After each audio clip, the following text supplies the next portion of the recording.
चलिए। हाँ सर। दिनांक 11 जनवरी को हिंद पीढ़ी के एक व्यक्ति के द्वारा सूचना दी गई कि उनकी दोनों लड़कियों का अपहरण हो गया है।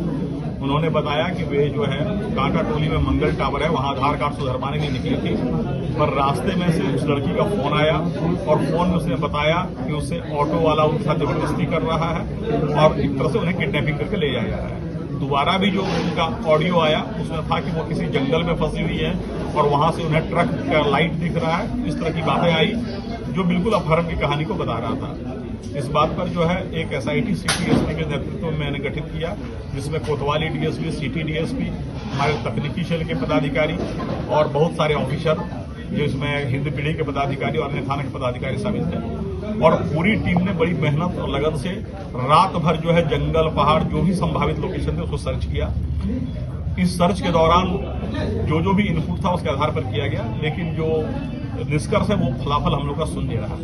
फिर जब हम लोग जो है अनुसंधान करना शुरू किए और हमारी टीम ने काफी दक्षता से सिटी एसपी के नेतृत्व में इस कांड का अनुसंधान किया, और जब अनुसंधान में बातें परत दर परत खुली तो लगा कि अपहरण की बात सही नहीं है संभवतः। उसके बाद जब हम लोगों ने इन्वेस्टिगेशन किया पता चला कि ये लड़कियां जो है जब घर से निकली हैं तो किसी ऑटो का यूज नहीं किया है।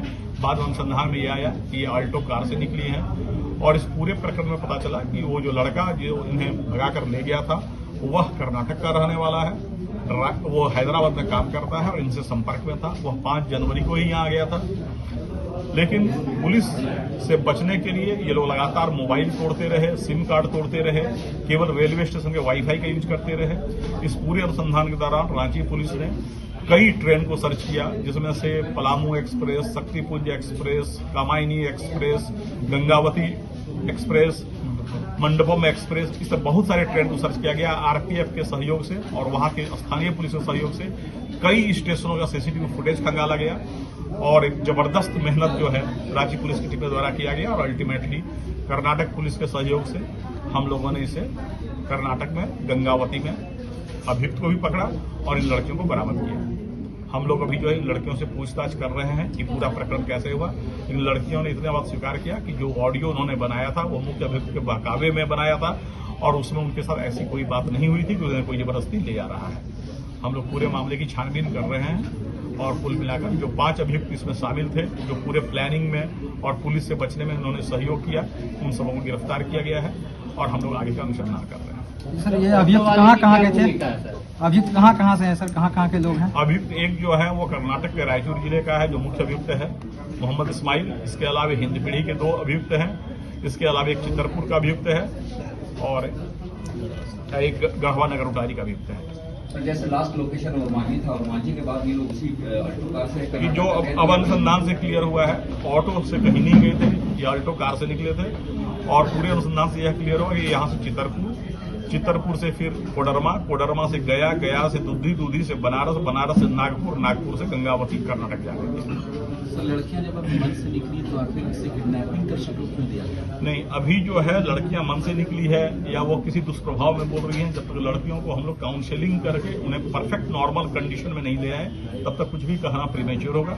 और दूसरी बात है कि जिस तरीके से पूरे प्रकरण को रचा गया, झूठी बातें फैलाई गई, लड़कियों को लगातार उनके गार्जियन के कस्टडी से बाहर ले जाकर लगातार ट्रेन पर ट्रैवल कराया गया, ये अपहरण की बात है। सर जो ऑटो चालक है जिसके बारे में वायरल हो रहा था, या फिर उनका कहना है कि मेरा मान सम्मान को ठेस पहुंचा, मेरे से कोई ये भी नहीं लिया गया और उसका वायरल किया गया, हमको बदनाम किया गया, इससे वो ऑटो वालों पर भी जो है विश्वास कम हुआ लोगों का। इस तरह उस बात की वो लोग छानबीन करेंगे, उस प्रकरण पर क्या क्या कार्रवाई। अभी हम लोग का मुख्य ध्यान अनुसंधान पर केंद्रित था, बाकी जो बातें फैली और अफवाह फैली उसके बारे में हम लोग अलग से छानबीन। सर वापस लाने में किनका सहयोग रहा?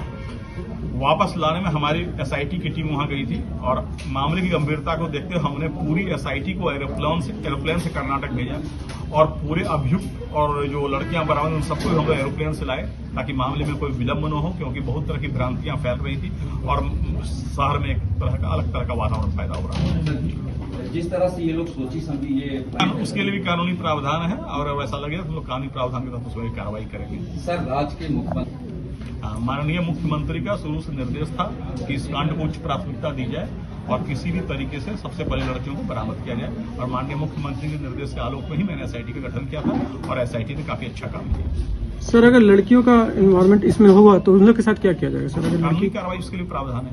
अगर आप जो है पुलिस को झूठी सूचना देते हैं तो उसके लिए भी कानूनी प्रावधान है। सर लड़का और लड़की जो है वो कितने दिनों से मतलब जो है संबंध में, वो उनके आपसी संबंध के बारे में अभी कुछ भी कंक्लूसिवली कहना उचित नहीं होगा। हम लोग उस बिंदु पर छानबीन कर रहे हैं, बरामदगी हो गई है, बाकी बिंदुओं पर हम जब पूरी तरह से निष्कर्ष पर पहुंचेंगे तब बताएंगे। ठीक है, बताया गया है कि